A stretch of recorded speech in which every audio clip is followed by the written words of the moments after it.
Bonsoir à tous, bienvenue dans Stratégie militaire. Nous sommes en direct en ce moment, 10 février 2026. Hier, nous avons vécu le bonheur et la tristesse le même jour dans une seule et même âme. Juan Pablo Guanipa. Nous ne savons toujours pas où il se trouve et hier soir, Diosdado Cabello a commis une erreur fatale. Qui va lui coûter bien plus cher que la liberté de plus de 800 prisonniers politiques qui restent actuellement au Venezuela, enlevés ce soir. Stratégie militaire, c'est la voie du Venezuela, c'est la voie de la liberté. Famille, vos likes, vos commentaires, nous allons libérer le Venezuela, c'est parti.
Bonsoir à tous, famille, bienvenue dans Stratégie militaire. Nous sommes en direct en ce moment. 10 février 2026 en Espagne. Vous y êtes toujours? Je crois qu'il est encore le 9 là-bas, de l'autre côté de l'Atlantique. Quelle tristesse, quelle journée difficile. Et le pire, c'est qu'on ne sait pas où se trouve Juan Pablo Guanipa. Un véritable héros qui, après avoir passé du temps, beaucoup de temps, même une minute de plus, serait déjà trop. Dans une prison olivarienne chaviste, il a décidé de sortir, de lever le poing, de dire au monde « Nous n'allons pas abandonner, nous voulons la liberté ». Guanipa. Hier, il a été enlevé lors d'une opération qui a beaucoup attiré l'attention, orchestrée directement par Diosdado Cabello. L'être le plus sombre du régime, celui qui tire les ficelles dans l'ombre. On emmenait Guanipa. On emmenait Guanipa le même jour où l'on parlait beaucoup de son élimination. Capture, possibles extraditions vers les États-Unis d'Amérique. On laissait entendre que la distance entre Cabello et Rodriguez est plus grande que l'océan qui sépare l'Espagne du Venezuela.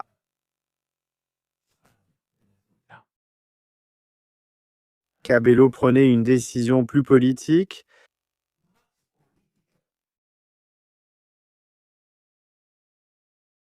et intelligente. Cabello sait-il que s'il garde la pièce maîtresse en ce moment, qui pourrait être Guanipa, il peut garantir sa vie. Les États-Unis sont au courant de ce qui s'est passé, de ce qui est arrivé. Cabello a parlé aujourd'hui, en plus de cela, il a commenté des choses, il a dit des choses. Nous allons le voir ici en direct, nous allons être très attentifs à tout ce qui se passe. J'envoie une énorme accolade à tous nos amis du Venezuela, à toutes les personnes enlevées. Je sais que vous nous regardez, merci beaucoup, également à nos amis de Guarimba pour ce raid. Excellent travail de Gaston et de Mar. Et aujourd'hui, je viens apporter des informations sur ce qui se passe, non seulement au Venezuela, mais aussi autour du Venezuela. Des choses que nous n'avions pas eu l'occasion de voir jusqu'à présent, ou qui n'avaient pas commencé à se produire jusqu'à maintenant, mais qui sont en train de se produire. Et cela rend Diosdado Cabello et tous ces gens-là très nerveux. Des images comme celle-ci, ce que vous voyez en ce moment, que j'ai eu l'occasion de voir en personne comme celle-ci, évidemment, j'ai vu quelque chose de similaire. Un narco sous-marin, une sorte de semi-submersible, a été arrêté et intercepté conjointement par les États-Unis et la Colombie. Petro. Depuis la visite à la Maison-Blanche, les choses sont devenues très difficiles pour les cartels en Colombie, le cartel du Golfe. Impressionnant. Cette opération a été menée. Une grande quantité de substances démantelées ont été saisies d'une valeur approximative de 441 millions de dollars. Cela ne plaît pas au régime, ça ne lui plaît pas. 10 tonnes, 4 personnes arrêtées. Et le bateau au fond de la mer. J'en ai vu un en personne, je l'ai vu au Salvador, c'est impressionnant à voir. Je vous en parlerai plus en détail tout à l'heure.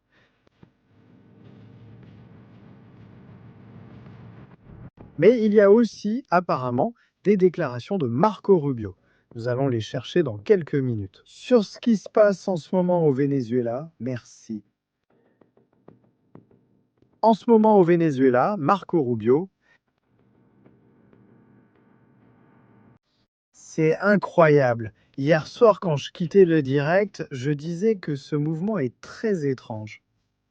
Qu'il libère un Guanipa et que soudainement, de nulle part, ils le capturent à nouveau, ils le kidnappent à nouveau, et que personne ne dise rien ni n'explique rien.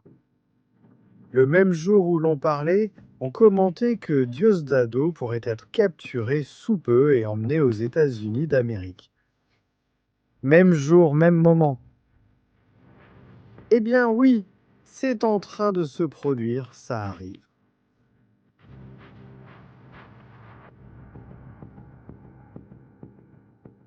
Qu'est-il arrivé à Guanipa? Quelques minutes plus tôt, quelques minutes avant d'être capturé, encore une fois, il ne faisait pas une interview. Une interview où il n'était pas seul, il était accompagné de son fils. Il semble qu'il y avait aussi d'autres personnes. Et ces types en sont arrivés et les ont emmenés. Comme des lâches. Ils ont profité du moment où personne n'entourait ni n'assurait la sécurité de Guanipa. Nous le voyons par ici. Ce qui s'est passé le 28 juillet était déjà arrivé, je reparle de la clandestinité. Ils t'arrêtent? Comment la douleur personnelle coexiste-t-elle quand ce qui existe, c'est Guanipa? J'étais en train de donner cette interview. À chercher la réconciliation, à rattraper le temps perdu avec tes enfants, à ne pas t'endurcir, à ne pas normaliser ce que tu as vécu. Où est le défi? Juan Pablo, oui. D'abord, je dirais que la question familiale est primordiale. C'est ma première responsabilité. Et ils ont évidemment cherché à frapper là où ça fait le plus mal, sur le plan familial. Son fils a de nouveau pris la parole aujourd'hui. Et maintenant, nous allons regarder la vidéo, nous allons voir les détails de l'histoire. Parce que c'est incroyable, c'est incroyable. Maria Corina a également pris la parole. Il y a eu des informations importantes. Et Marco Rubio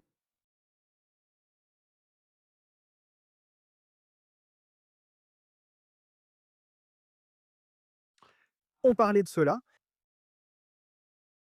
a parlé d'une lueur d'espoir pour le Venezuela. Mais il y a un problème ici, le problème s'appelle Diosdado Cabello. La justice fonctionne. Que la justice fonctionne, et la justice fonctionne, c'est une preuve que la justice fonctionne. On entendait même dans l'opposition, celui-là est devenu fou. Non, il est fou.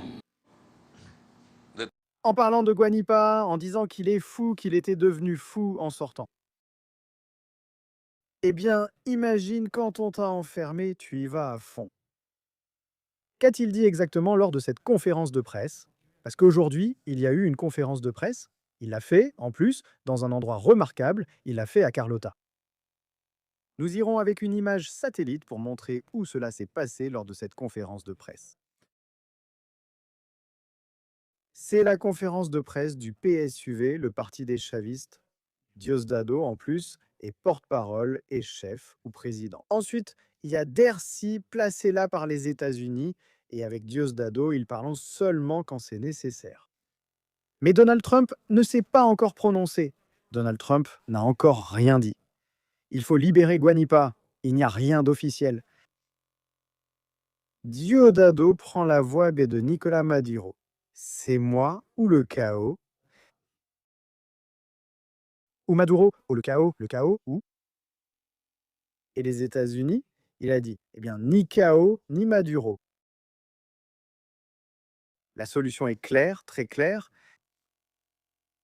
Si Diosdado Cabello pense à utiliser Guanipa comme bouclier humain, c'est à ce que je pense dans mon analyse. J'ai passé toute la journée à me demander pourquoi ils font ça à Guanipa. Ils ne le font pas à un autre, ils le font précisément à lui.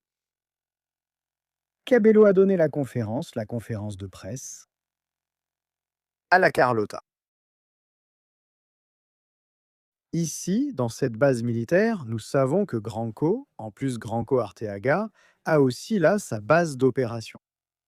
Nous en parlions il y a quelques émissions, nous le disions, nous le commentions, que Granco Arteaga avait sa base d'opération à l'intérieur de cette installation militaire où il est supposé avoir enlevé Guanipa. C'est près de Los Chorros, ce quartier que nous voyons par ici. C'est ici que se déroulait cette interview de Guanipa, où ces types sont arrivés et les ont emmenés. Personne n'a rien vu dans la ville, même si Caracas est très grande. Les gens auraient vite remarqué un convoi militaire ou quelque chose d'inhabituel, mais personne n'a rien vu. La Carlotta est très proche. J'insiste. Maintenant, il ne s'agit plus d'emmener Guanipa à l'hélicoïde, mais de le cacher et de le garder près de soi. Au cas où les États-Unis d'Amérique décideraient d'éliminer Nicolas, eh bien non. Dans ce cas, Diosdado Cabello, pour l'avoir emmené, il l'a emmené avec Maduro. Qu'en pense-t-il? Diosdado Cabello. Il est perçu comme l'homme fort du pays, il se voit comme le véritable président, il apparaît comme celui qui peut prendre les décisions importantes. Delcy ne s'est pas exprimée, Delcy n'est pas sortie pour dire quoi que ce soit, alors que c'est à elle de sortir, de parler et d'expliquer. Elle n'a rien dit. Et nous allons le voir. Ce qu'il a dit, le sinistre. Le service a reçu les lettres de créance des ambassadeurs du Qatar, d'Italie et du Nicaragua. Nous avons donc fait des déclarations, elle en a fait, Jorge Rodriguez et moi-même aussi. Au fait, ce n'est pas moi ici. Celui qui est ici, ce n'est pas moi.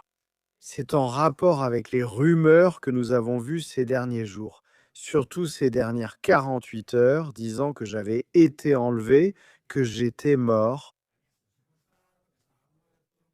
Ce qu'on entend toujours quand on entend cette rumeur, d'accord, ici on se moque. Je suis en ce moment à Barajas. Je suis à Barajas. Barajas, c'est l'aéroport de Madrid. Je suis allé à l'aéroport de Barajas avec Freddy Bernal. Il est avec moi, ce n'est pas moi. Et il a emmené Bernal. Ce n'est pas moi, il dit. Au cas où je veux le préciser, ceci a été possible grâce à l'intelligence artificielle et aux images que nous avons laissées l'an dernier. Il se moque parce que les gens disaient hier qu'il avait été arrêté. Mais ce n'est pas moi. Ne le dites à personne. C'est à nouveau mes cheveux habituels. Diosdado, peu à peu, il retrouve confiance en lui. Il a dû dire quelque chose aux États-Unis du genre « Attention, si je sors, il va se passer des choses qui ne vont pas vous intéresser. Il va y avoir des situations négatives que vous ne voulez pas voir arriver. Maintenant, c'est vraiment moi le chef au Venezuela, pas lui. Oui, je pense que c'est là que se trouve la guerre. Les États-Unis offrent pour lui 25 millions de dollars, rien que ça. La récompense est accessible à tous, à tout moment.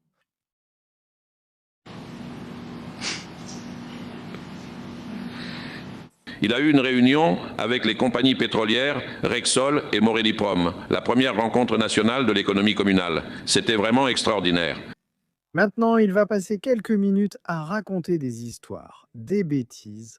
Nous allons passer à la partie qui nous intéresse. Merci à vous.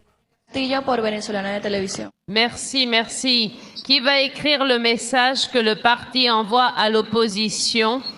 Que se le otorgó el Écrire cette couleur portugaise? Qui? medidas cautelares para ello. Gracias. Il vous demande. La journaliste de la télévision chaviste demande « Quel est le message que vous avez pour ceux qui ont été libérés ?» Et il parle, élève la main et la voix contre le régime. Ceux qui ont été libérés parce qu'ils ont été enlevés et demandant la liberté, demandant la démocratie, demandant que le chavisme se retire et demandent aussi la coexistence. Qu'est-ce que Diosdado a à dire à ce sujet? Parce que c'est là que se trouve la clé. Hier, ils ont eu très peur en voyant comment les gens descendaient dans la rue. Depuis le mois d'octobre, en novembre, le président Maduro a ordonné la révision des dossiers. La révision des dossiers des personnes qui étaient détenues pour avoir commis des délits.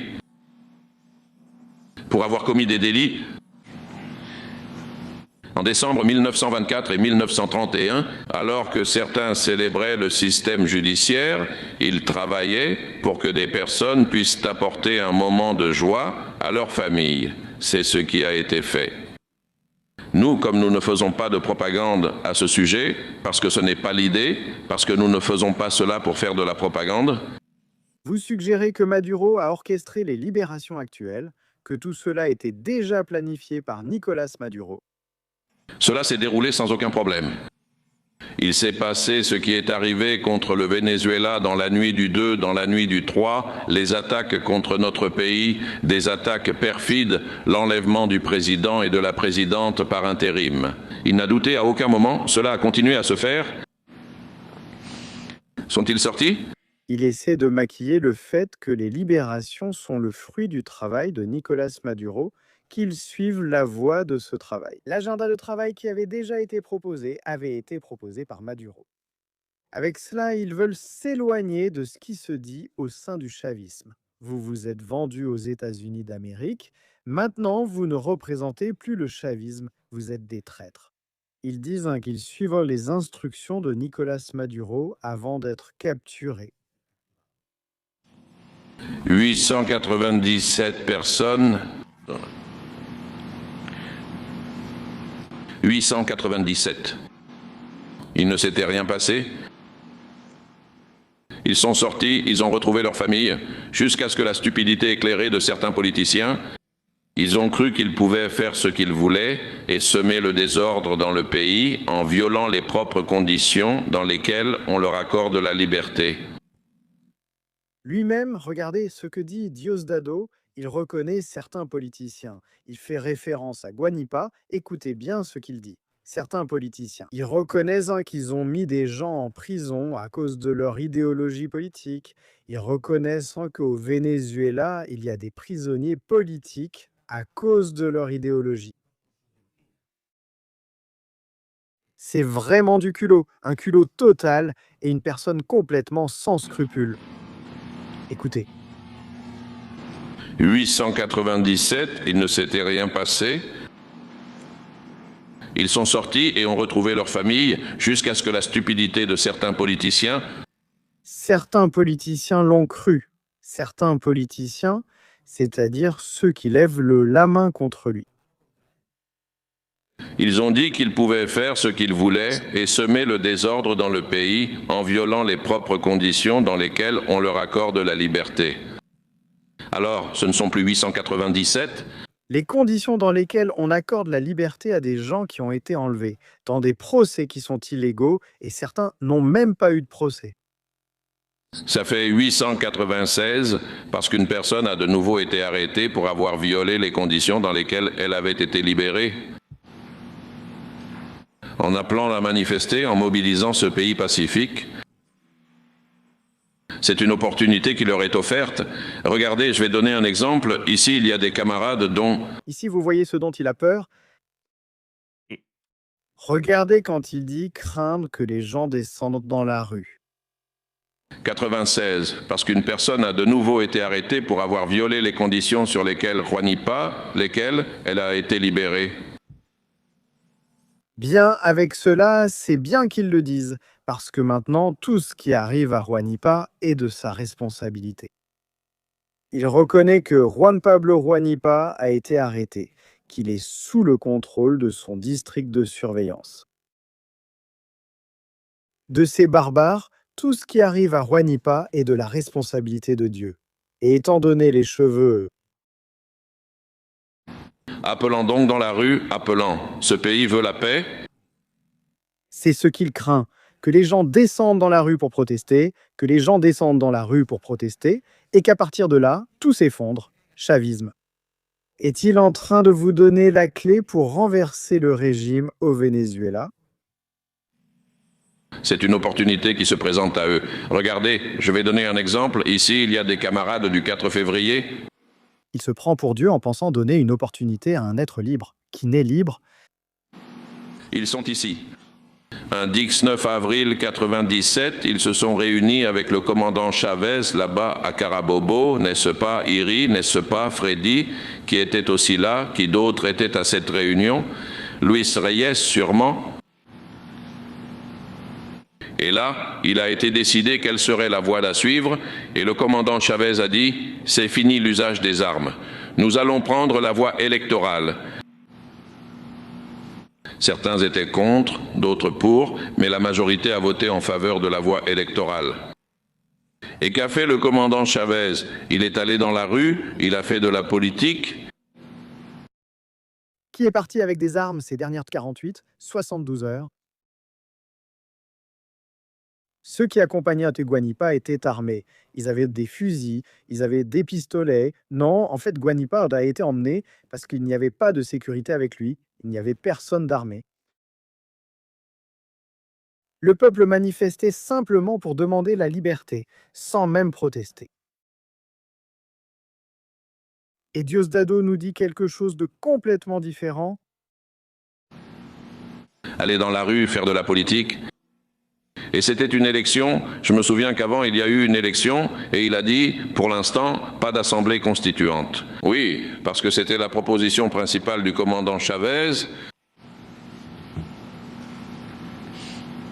Et dans des conditions défavorables, là oui, il y avait des conditions défavorables, le commandant Chavez est allé à une élection. Je ne sais pas si les conditions sont aussi défavorables. Lors d'élections comme l'an dernier, où Maria Corina n'a pas pu se présenter, ils ont dû choisir Edmundo. Former une sorte de coalition, il a été interdit à Maria Corina de pouvoir se présenter. Je ne sais pas si c'est à cela qu'il fait référence. C'est aussi incroyable ce qu'il est en train de dire ici. Et Hostie, c'est encore une de ces absurdités alors qu'il sait que c'est un mensonge. Il a gagné et il sait pourquoi. Il a gagné parce qu'il avait les voix du peuple. Pour gagner des élections, tout ce qu'il faut, ce sont les voix du peuple. Le peuple a voté pour Edmundo et pour Maria Corina. Et ils n'ont pas voulu partir. Delzy est restée silencieuse, n'a rien voulu savoir, s'est détachée de tout ça. Voyons maintenant ce qu'elle a fait aujourd'hui. Pas de réseau, ni d'écran, ni d'argent, ce sont les votes du peuple. Salaroma a beaucoup d'argent, ou en avait, et toute l'oligarchie de ce pays le soutenait, et il a perdu. Pourquoi? Parce qu'il n'avait pas les votes du peuple. Et nous avons choisi la voie démocratique, tous ces gens, pas eux. Quand ils perdent les élections, alors ils appellent à l'insurrection et à la folie, et veulent entraîner. Qui a appelé à l'insurrection? ¿Quién ha llamado a la insurrección? Juanilpa a dit qu'il doit y avoir une coexistence. Le chavisme doit coexister, mais il faut bien faire les choses et il faut reconnaître ce qui s'est passé. Il faut reconnaître que les chavistes ont perdu les élections. Il n'a rien dit sur la violence. À aucun moment, il n'a dit qu'il fallait sortir dans la rue pour chasser les chavistes ou les enfermer. Juanilpa n'a rien dit de tout cela. Qu'est-ce que Diosdado est en train de dire? En fait, Diosdado, il a peur et il s'en sert juste pour gagner du temps. Il espère tenir 3 ans jusqu'au départ de Donald Trump, attendre qu'un successeur avec de nouvelles idées le persuade. Faire entrer le reste du peuple dans ce pays qui veut la paix et la tranquillité, le ministère public, en utilisant un système de justice qui fonctionne. Vous avez violé les mesures sur lesquelles cette décision a été prise et la révocation a été demandée devant le tribunal et cela fonctionne, n'est-ce pas? Mais ils ont écrit une lettre où ils n'ont même pas mis le nom de Juan Pablo Juanipa. Ils ont mis Juan Carlos. Ah oui, oui. Ce qui se passe, c'est qu'il y a des gens qui se croient le centre du monde et ils ne le sont pas, ils ne le sont pas. Ils se croient intouchables. C'est ce qui arrive à Diosdado, il se croit intouchable. Que la justice fonctionne, qu'elle fonctionne. Après, ils passent du visage de l'arrogance et de la stupidité à ce visage de benet qu'ils ont toujours eu. Et alors, la justice fonctionne. C'est terrible, si les gens ne sortent plus au Venezuela, on ne voit jamais ces gens-là. Jamais. Sujet compliqué et sérieux ici. Vidéo. Ce que Marco Rubio ou Donald Trump leur dit, pour eux, c'est plus ou moins la même chose. Ils ont constaté que tant qu'ils envoient quand même du pétrole aux États-Unis et qu'il n'y a pas de répression active dans les rues avec beaucoup de violence visible, ils vont rester au pouvoir. Ils menacent le reste des personnes libérées, ils contraignent la liberté d'expression de milliers de familles. Tout cela est fait par un type qui se croit intouchable. Nous allons voir jusqu'où cela ira. La justice fonctionne. La justice est en train de fonctionner. C'est une preuve que la justice fonctionne. Les gens le disaient, même des secteurs de l'opposition. Est-ce qu'il est devenu fou ou pas? Il a toujours été fou toute sa vie. Ils agissent ainsi parce qu'ils se croient supérieurs aux autres. Il est en train de se décrire lui-même. Je me souviens qu'une fois, le commandant Chavez a organisé des réunions de dialogue et l'une d'elles a eu lieu au Zulia. Et nous, les gouverneurs de l'époque, étions assis là et nous étions assis dans un gymnase. Et il est arrivé en retard, cette même personne est arrivée en retard et s'est tenue devant tout le monde parce qu'il était le centre de l'attention. C'est comme ça qu'ils sont et ils continuent de se heurter à la réalité. Donc, ce que nous demandons, c'est que vous compreniez que c'est une opportunité que la vie vous offre. Vous croyez que vous êtes Dieu? Nous vous pardonnons la vie, nous vous donnons une opportunité pour que vous puissiez respirer. Vous n'avez pas le droit de parler, c'est nous qui dirigeons le pays.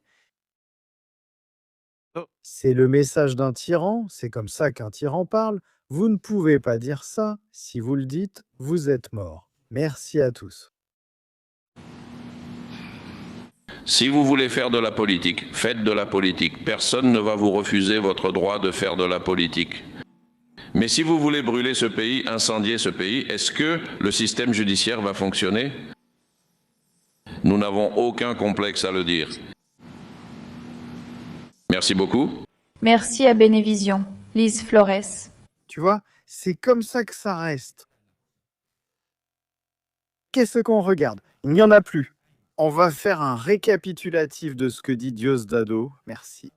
Premièrement, il reconnaît qu'ils ont enlevé Guanipa. Deuxièmement, il admet qu'il pourrait y avoir d'autres arrestations. Tout dépend de la façon dont agiront ceux qui ont été libérés. Je comprends que la plupart d'entre eux, de l'équipe de Maria Corina, sont immédiatement retournés dans la clandestinité. Parce qu'ils vont de nouveau être poursuivis pour la même chose qu'ils faisaient avant d'être enlevés. À exiger des droits et des libertés pour le peuple du Venezuela. Ici, aucun d'entre eux n'est sorti arme à la main en disant « Nous allons lutter contre le chavisme ». Personne n'est sorti avec un sabre et une épée à la main en disant « Nous allons tous les enterrer ».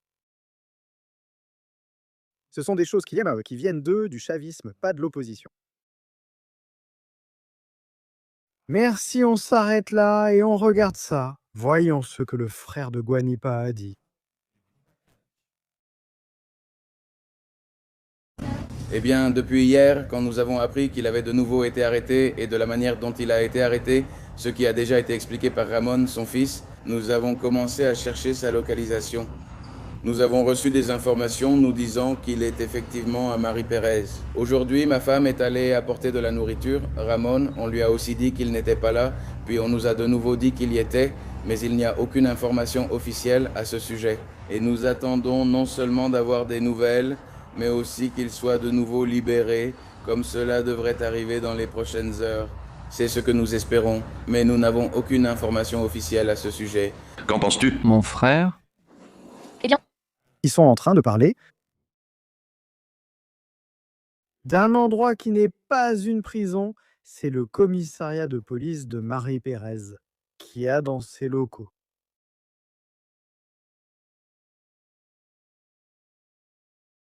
Là-bas, on dit que l'avenue Augusto Sandino, c'est là où pourrait se trouver Juanipa.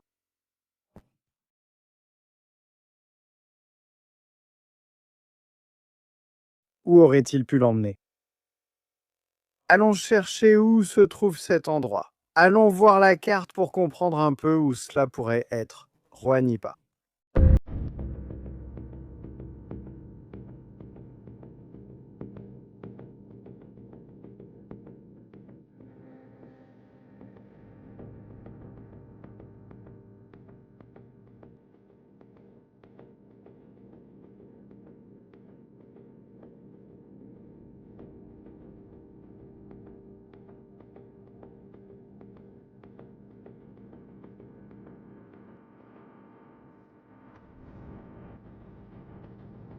Dans cette zone pourrait être l'endroit où se trouve Juanipa.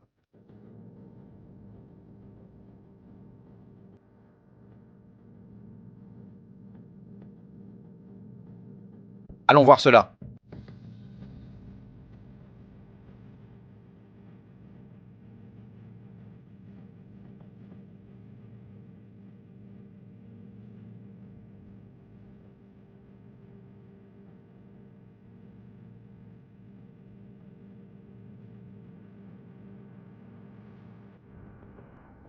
On avait beaucoup parlé du fait qu'il pourrait être à Fuerte Tiuna, qu'il pourrait être retenu à l'intérieur de la base militaire, qu'il pourrait être dans un bunker.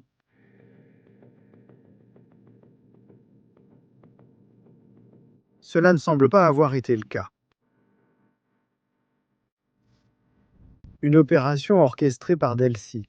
Je le dis sérieusement, c'est Diosdado qui contrôle la police qui m'a dit « Je m'en occupe, je l'emmène ». On dirait bien, hein?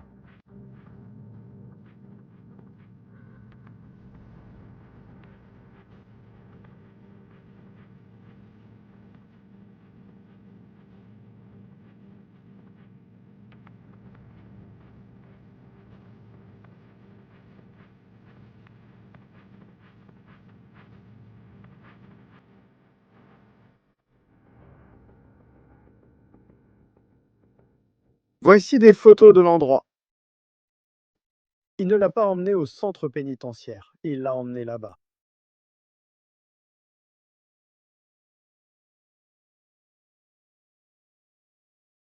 Pour voir, pouvez-vous cesser de dire qu'ils l'ont libéré?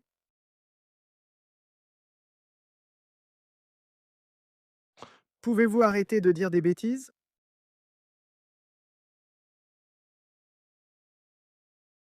Beaucoup de chavistes dans le chat, s'il vous plaît.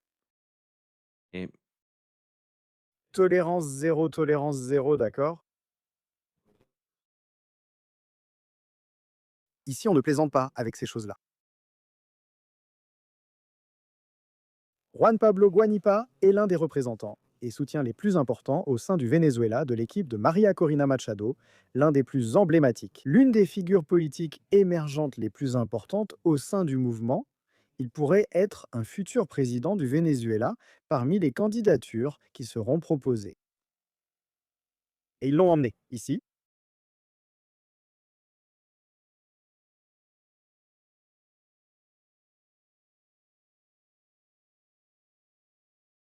Une zone est... Un peu isolée, elle est près de la montagne. Il y a sûrement un bunker en dessous, pour des raisons de sécurité. Ils doivent avoir une sorte d'installation souterraine.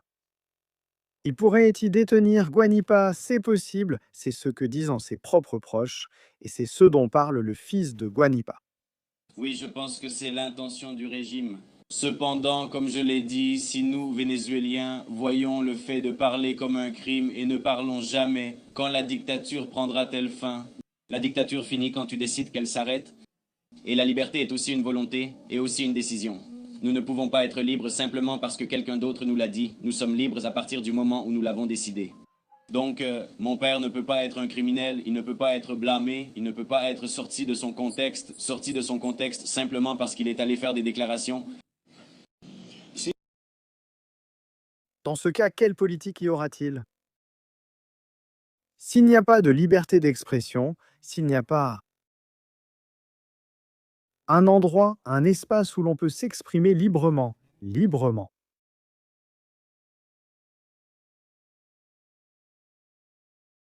que reste-t-il? Que reste-t-il dans cette histoire?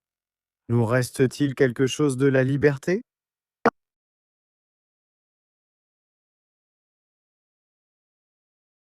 C'est incroyable. C'est vraiment, vraiment incroyable.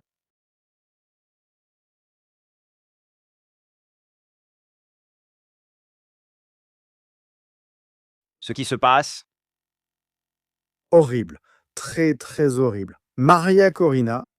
Connaît-on l'endroit où elle se trouve? Pensez-vous que cela implique qu'il y a des dissensions au sein du régime? Se passe-t-il quelque chose au point qu'aucun message ne montre leur contrôle sur certains groupes? Et ma deuxième question, María Corina Machado, tout cela affecte-t-il vos plans de retour au Venezuela? Eh bien, tout d'abord, j'étais en contact avec Juan Pablo lui-même hier. Dès qu'il est sorti, nous avons parlé, c'était très émouvant pour nous deux. Et tout au long de la journée, j'étais en contact avec ses enfants. Et hier soir, dès que nous avons eu l'information, j'étais avec Ramon. Et effectivement, cela démontre que c'est un régime criminel, c'est son essence, et c'est ce que nous devons comprendre. Ces mesures qui ont été prises sont le résultat d'une pression extérieure réelle de la part du gouvernement des États-Unis.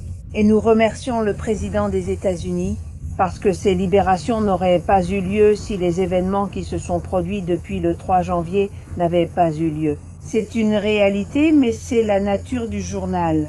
Ont-ils peur?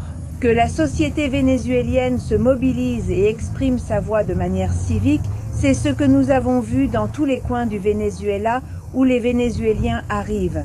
Mais je vous dis quelque chose, ils ne vont pas les arrêter. Il n'y a pas de retour en arrière, ils ne vont pas les arrêter. Juan Pablo qui devient, maintenant que Perkins devient prisonnier chez lui, des références de lutte. Cela ne nous effraie pas, au contraire, cela renforce notre mobilisation. Et non, cela n'affecte pas mon retour, bien au contraire. Je leur ai clairement dit que j'ai quelques tâches à accomplir avant de revenir. Et une fois que nous aurons atteint ces objectifs, je serai de retour au Venezuela. Quelques tâches à accomplir, dit María Corina. Dit María Corina, j'ai quelques tâches à accomplir.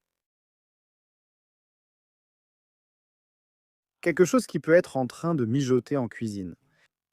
Une histoire que nous ignorons.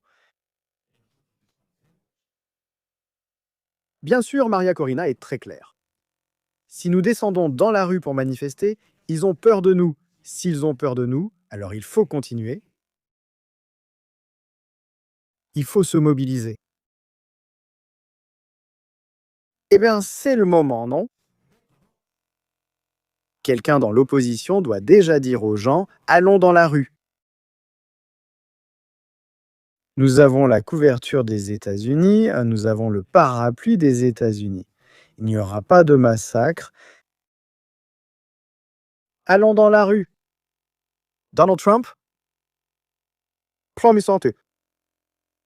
Un avenir prometteur pour le peuple du Venezuela, il ne permettra pas qu'il soit massacré par les chavistes. Dans les rues, nous veillerons à ce que l'événement de Guanipa ne soit pas vain. Si un seul homme en 24 heures a fait trembler le régime, imaginez des milliers et des milliers de personnes pendant une semaine, ce serait insoutenable pour eux-mêmes.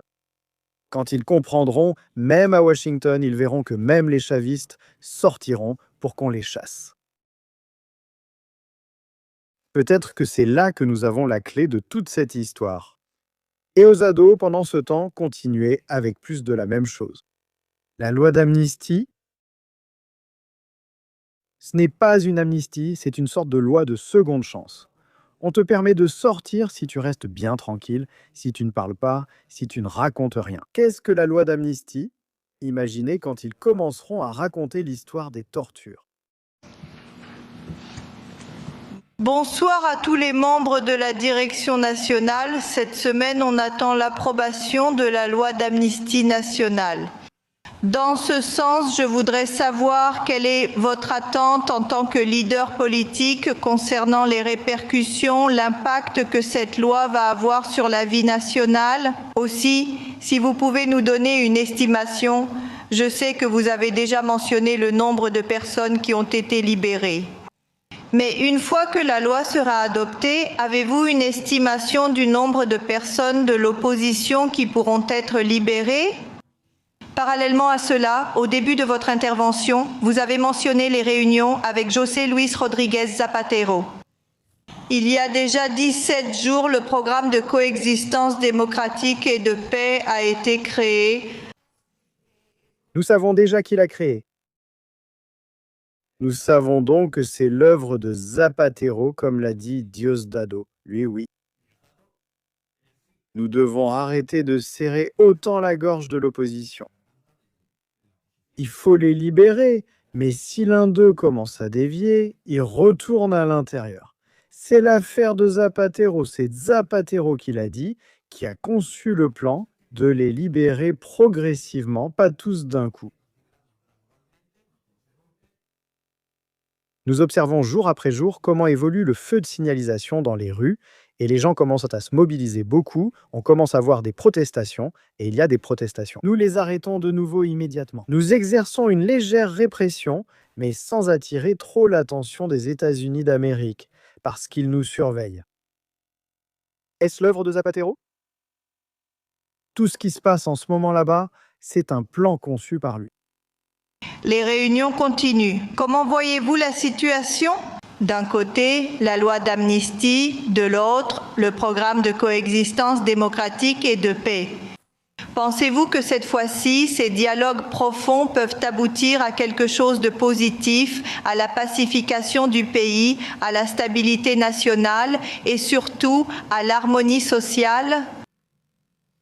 La question de la loi d'amnistie. C'est quelque chose de très intéressant. C'est une loi qui a été imposée depuis Washington. Évidemment, Zapatero a présenté cela comme un geste de bonne volonté pour gagner du temps, j'insiste, gagner du temps. Beaucoup d'entre eux vont recevoir un bracelet électronique pour savoir où ils se trouvent à chaque instant et pouvoir être arrêtés. Si quelqu'un donne une conférence de presse, ceux qui restent là-bas, s'ils essaient de s'échapper, s'ils y arrivent, pourra-t-il parler à l'étranger? Je pense que la grande majorité veut rester là-bas.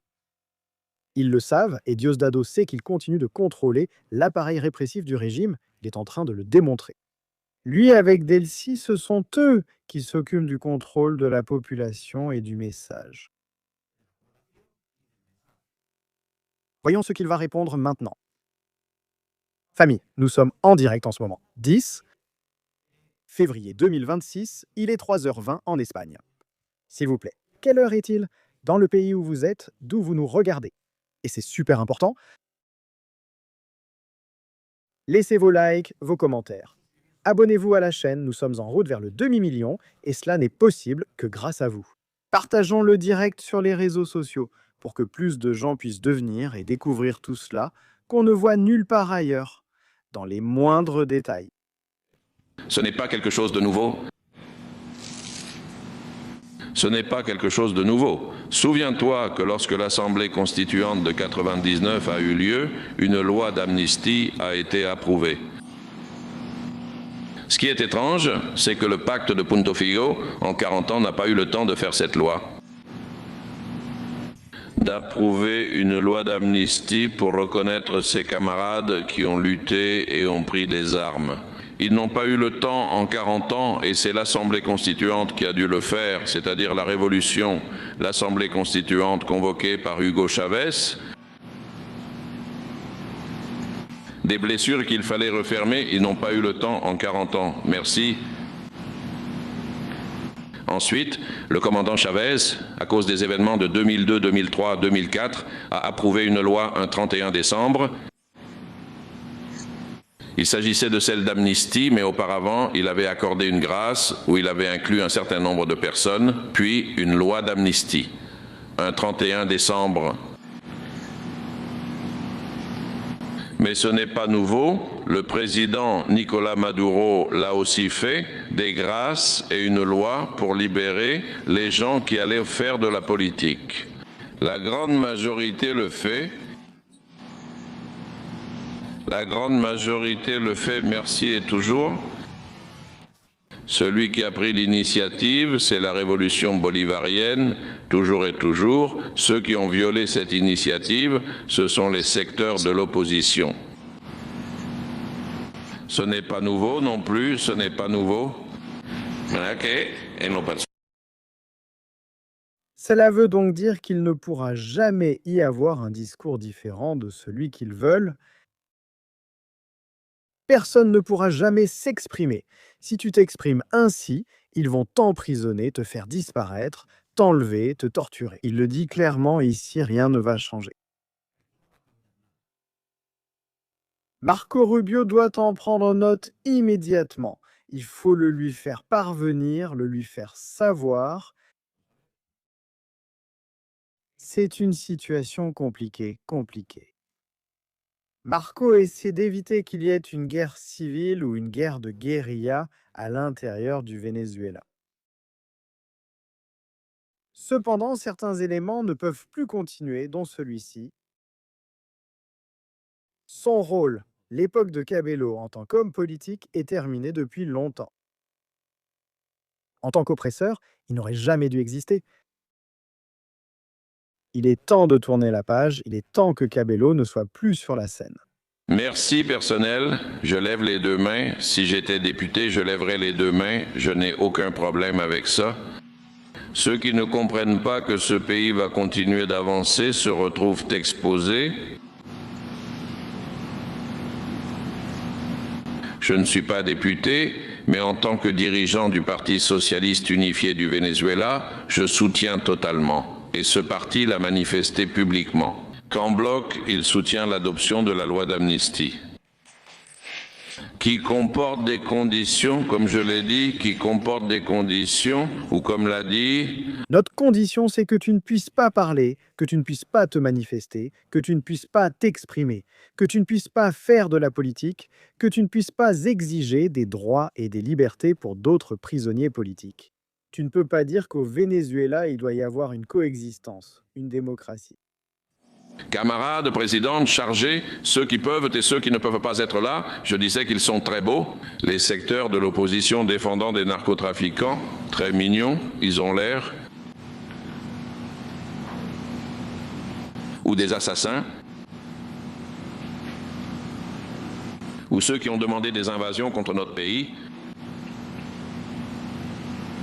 C'est-à-dire ou ceux qui ont tenté d'assassiner le président Nicolás Maduro. C'est public, notoire et médiatique. Avec des drones, ils ont fait exploser les drones.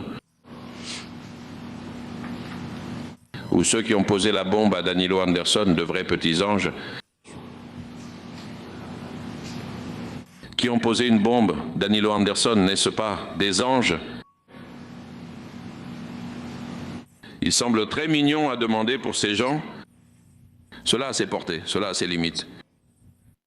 En disant que Guanipa est un terroriste,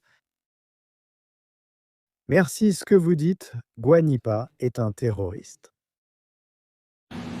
Toutes les lois d'amnistie stipulent que, pour bénéficier de cette loi, quelqu'un doit s'être soumis à la justice. C'est l'une des choses qui est là. Si vous ne vous êtes pas soumis à la justice, comment pouvez-vous bénéficier de quelque chose que vous ne reconnaissez pas? Je pense qu'ici, l'erreur ou la mauvaise approche qu'on donne à cela, c'est une question d'opinion sur les stratégies. Ils ne peuvent pas accorder l'amnistie à quelqu'un qui n'est pas un criminel. C'est-à-dire les personnes qui sont en prison en lien avec ce sujet. Il y en avait plus de 1000 à l'époque, maintenant il y en a moins. Dieu merci. On leur accorde une procédure au sein du processus judiciaire qui est le pardon collectif. Dans ce cas, pour un délit, le délit dont la plupart d'entre eux sont accusés, nous ne savons pas lequel, une sorte de terrorisme national renvoyé sous l'accusation d'insurrection. Ici, il y a toute une série de choses qu'ils aiment beaucoup dire. Bien sûr, c'est faux. On libère des gens qui devraient être libres, c'est-à-dire je suis un ravisseur, j'enlève quelqu'un, puis je dis que je vais te libérer parce que je te pardonne. Mais toi, tu es la victime. C'est-à-dire, le délinquant pardonne à la victime, pas la victime au délinquant. Je ne sais pas si ce sujet est clair, parce que je crois qu'ici, le terme qu'il veut donner à tout cela, c'est que nous utilisons un outil dans notre Constitution pour pardonner des délits. Mais c'est un délit. Tu as le droit de donner 2 coups, mais par le... Guanipa a fait ce qu'il a fait il y a 24 heures, sortir dans la rue, dire liberté. Si c'est un délit, alors nous avons un problème. Les Nations Unies, comme toujours, ont détourné le regard, nous le savons déjà. Ils n'ont jamais voulu s'impliquer pleinement dans la question du Venezuela. Maintenant, qui doit s'impliquer? Il est évident que c'est Marco Rubio, pleinement. Nous avons aussi une information de dernière minute. Une autre narcolancha a été détruite. Nous avons une vidéo, nous allons la voir dans quelques minutes. Mais bon, cela fait partie de cette discussion en cours. La loi d'amnistie est en discussion dans la rue. En ce moment, ils en discutent. Je crois qu'ils allaient aux Zulia, n'est-ce pas? Dans chaque État, il y a des discussions. Mais George m'a dit qu'il partait aux Zulia. Et ils sont en pleine discussion. Les espaces de l'Assemblée nationale ont été ouverts pour que la proposition présentée soit débattue. Et bien sûr, nous sommes d'accord à 2 mains. Nous levons les mains sur la question de la coexistence et de la réconciliation. Et la présence de Rodríguez Zapatero, eh bien, le président Rodríguez Zapatero a démontré envers notre peuple une estime considérable. Cela ne plaît pas à certaines personnes. Dans des moments très difficiles, on a entendu la voix de Rodríguez Zapatero demander la paix, la non-ingérence sur le territoire vénézuélien. Il est venu ici, il a été reçu par notre camarade présidente par intérim. Rodríguez Zapatero sera toujours le bienvenu sur cette terre. C'est toujours un homme, un partenaire. Il est partenaire. Il est partenaire. Il est partenaire de tout ça. Celui qui a laissé passer des valises par Madrid, affaire plus ultra, affaire Air Europa. Zapatero a été le partenaire de tous ces gens. C'est un maillon clé. L'appareil, celui du Venezuela chaviste, est passé entre les mains de Zapatero. C'est le blanchisseur. Le plombier et les espaces pour la convivialité. Je ne sais pas combien de fois le président Nicolás Maduro a appelé au dialogue, mais si nous devions compiler cela, ce serait un nombre énorme. Le problème, c'est qu'il y a des gens qui confondent dialogue et capitulation. Alors, qu'est-ce qu'ils croient? Ne signe pas ici, signe là, de quoi allons-nous parler? Eh bien, quels sont tes arguments? Les élections, il faut les gagner. Alors nous allons les convoquer. Nous allons organiser des élections avec une protection internationale, où une sécurité internationale sera déployée. Dans les centres de vote, où les urnes seront protégées, où il y aura des superviseurs officiels externes, Mais c'est-à-dire, où un suivi complet sera fait. Comme au Honduras, où. Mais en plus, qu'il y ait une protection militaire pour que les gens puissent accéder librement au vote, pourquoi ne le faites-vous pas? Comme ça, on voit ce qui se passe. Vous doutez du soutien du peuple vénézuélien. Alors, fermez-lui la bouche. Fermez la bouche à tous ceux d'entre nous qui disent que vous êtes en ce moment une grande minorité. Pour ne pas dire presque inexistante. Gagnez-la, dites inexistante. Et ici, le débat concerne les rares, mais vraiment très rares, lisent très peu, qui veulent la violence dans notre pays, même des secteurs d'opposition qui auparavant étaient aux côtés de ces groupes violents. Aujourd'hui, ils détournent le regard. Ils sont Guillaume. Ils parlent, sortent ici, sont là.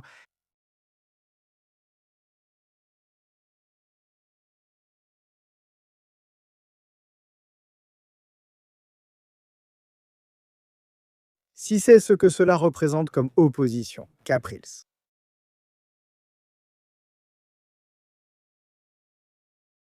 Merci. Ils ont compris qu'il n'y a pas de bombe, cela ne tue que les chavistes. Et ils s'en sont tristement rendus compte à cause des faits. À cause des faits, nous l'avons dit à de nombreuses reprises. Il n'y a pas de bombe, seuls les chavistes sont touchés. Ceux qui ont appelé à bombarder le Venezuela sont ces groupes violents. Ce n'est pas vrai. Maria Corina a dit qu'elle ne prenait pas les décisions qu'un pays souverain comme les États-Unis devait prendre sur une question comme celle du narcotrafic. Elle n'a pas officiellement demandé aux États-Unis d'entrer au Venezuela. Ils veulent que d'autres fassent le travail qui consiste à gagner une élection honnêtement. Chaque jour, c'est plus difficile pour eux. Parce que si cela a servi à quelque chose, ces faits tristes, regrettables du 3 janvier servent à renforcer l'unité nationale. Pour renforcer l'unité nationale et pour que le peuple ait déjà. C'était une grande coïncidence nationale, la paix et la tranquillité. Je crois qu'aujourd'hui, c'est encore plus le cas. Ah oui, ils disent que c'est encore plus vrai. Bon, nous allons voir. J'ai été. Unité nationale. Voilà. C'est ça l'union. Le business s'effondre de partout. Avant, l'objectif était de contrôler toutes les routes. Maintenant, l'objectif, c'est de survivre. Quoi qu'il en soit.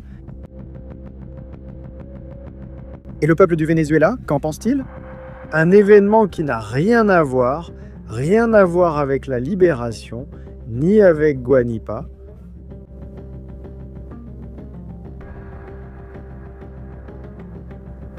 Une sorte de cavalcade.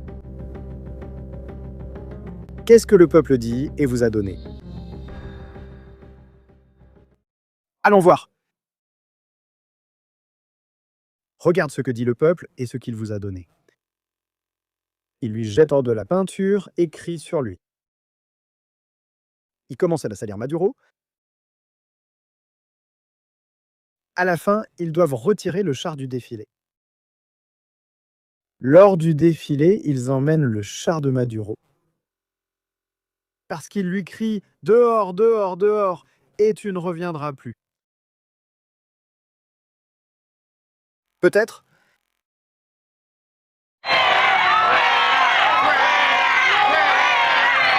Peut-être je vous ai donné, peut-être. C'est le village? Ni Chavez ne vit, ni Maduro ne revient.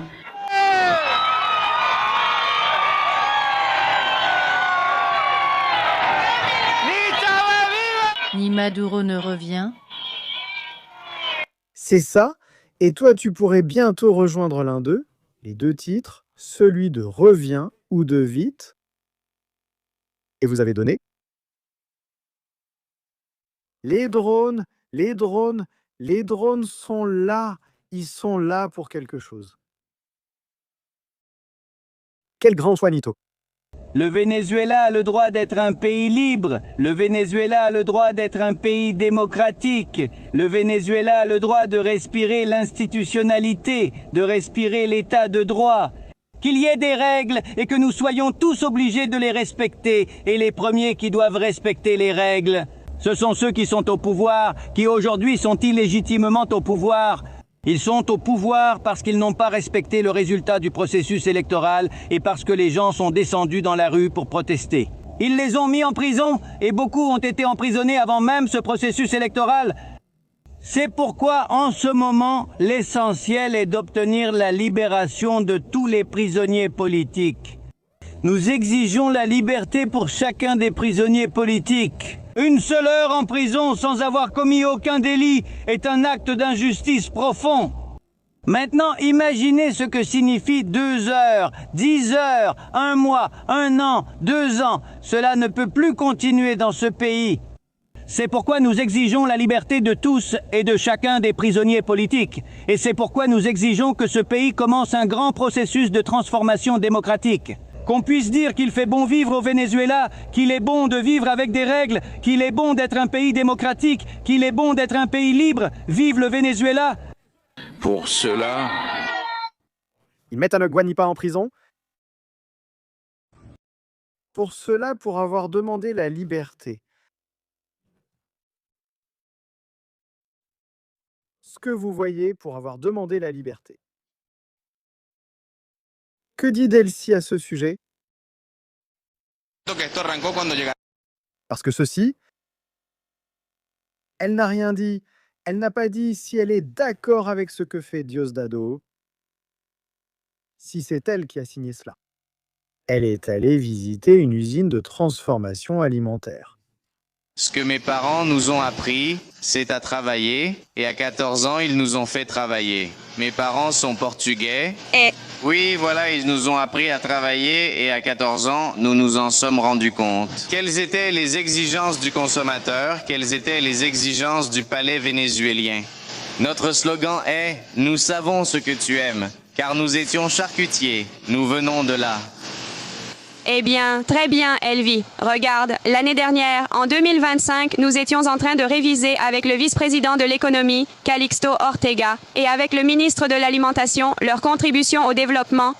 C'est-à-dire elle. Bon, voyons voir. La croissance de la consommation au mois de janvier 2026 a augmenté de plus de 32% par rapport à janvier 2025. Il n'a rien dit à propos de Guanipa, hein?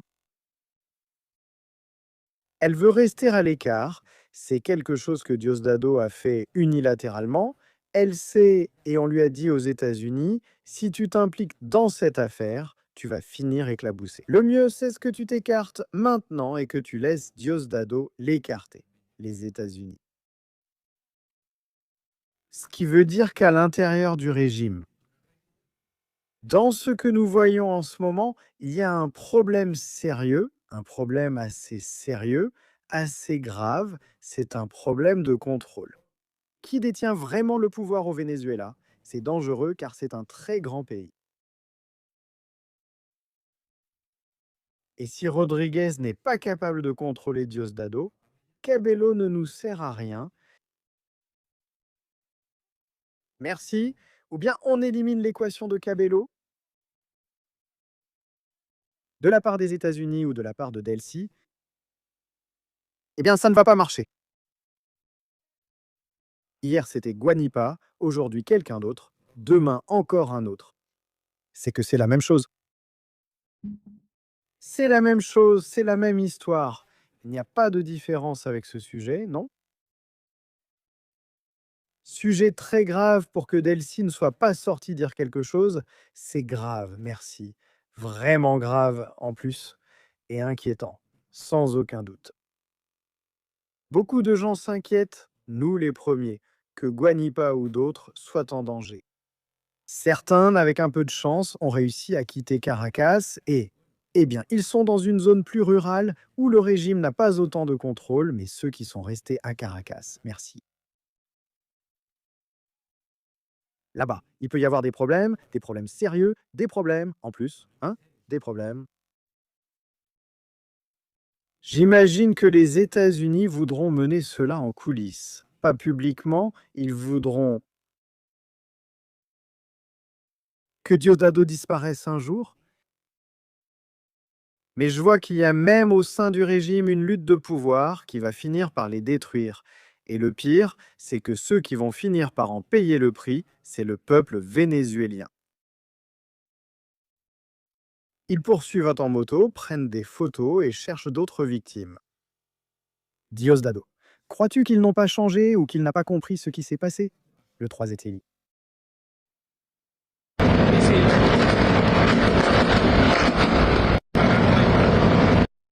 Il semble qu'il n'ait pas compris cela, ou qu'il ne s'en souvienne pas, ou qu'il ait une mauvaise mémoire, ou je ne sais pas.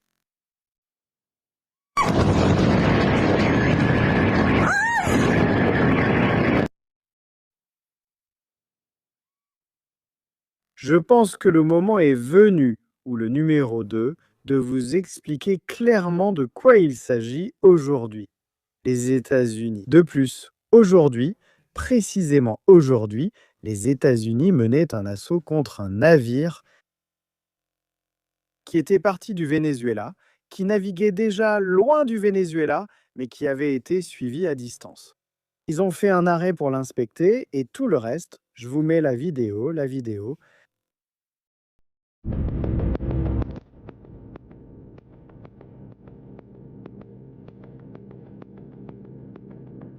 La voilà, non? Celui-ci, c'est celui du bateau détruit. Excusez-moi, c'est mon erreur.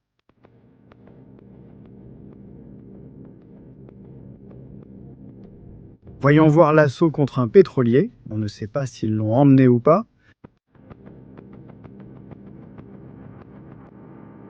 La voilà. Officiellement, les États-Unis d'Amérique ont pris d'assaut ce navire.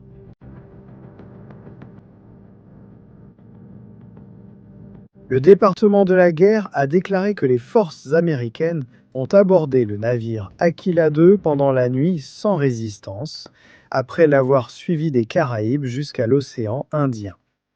Selon le département, le navire était exploité en violation de la quarantaine imposée par le président Donald Trump.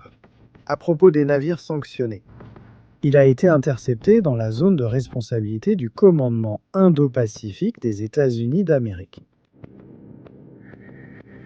Il était là-bas, au-delà de la mer des Caraïbes.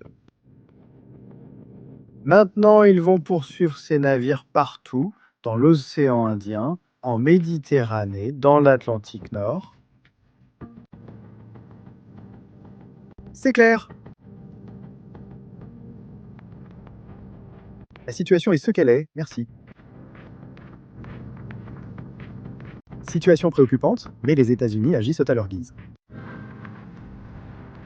C'est bien ça. Eh bien, la famille, j'espère que ce live vous a plu. Si c'est le cas, s'il vous plaît, laissez-nous vos likes, vos commentaires. Merci vraiment. Et je veux vous montrer quelque chose. Si vous aimez le live, je veux vous montrer quelque chose qui en vaut la peine. Et en plus, vraiment beaucoup.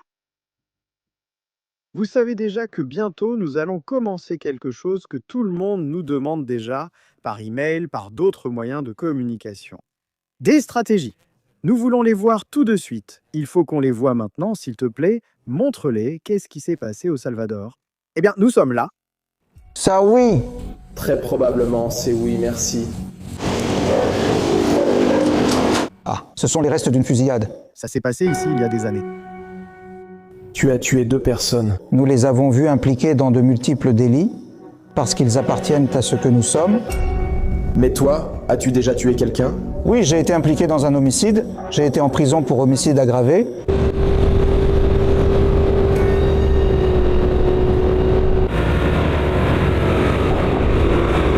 C'est incroyable, hein? Incroyable.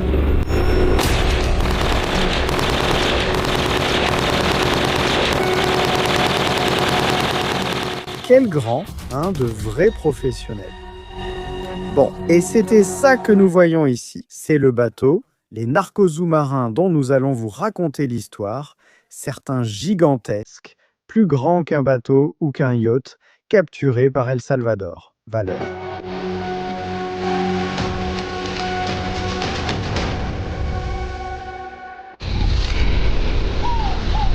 C'est incroyable, hein? Incroyable.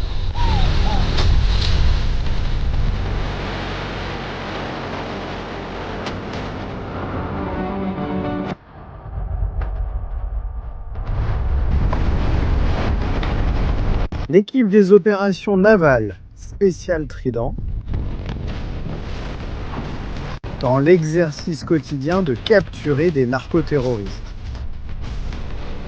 Vous allez bientôt voir tout cela ici. Dans Stratégie militaire, vous allez découvrir en détail comment fonctionne la marine et comment elle lutte contre le crime. La famille, vos likes, on se retrouve très bientôt. Salutations. Stratégie militaire, musique.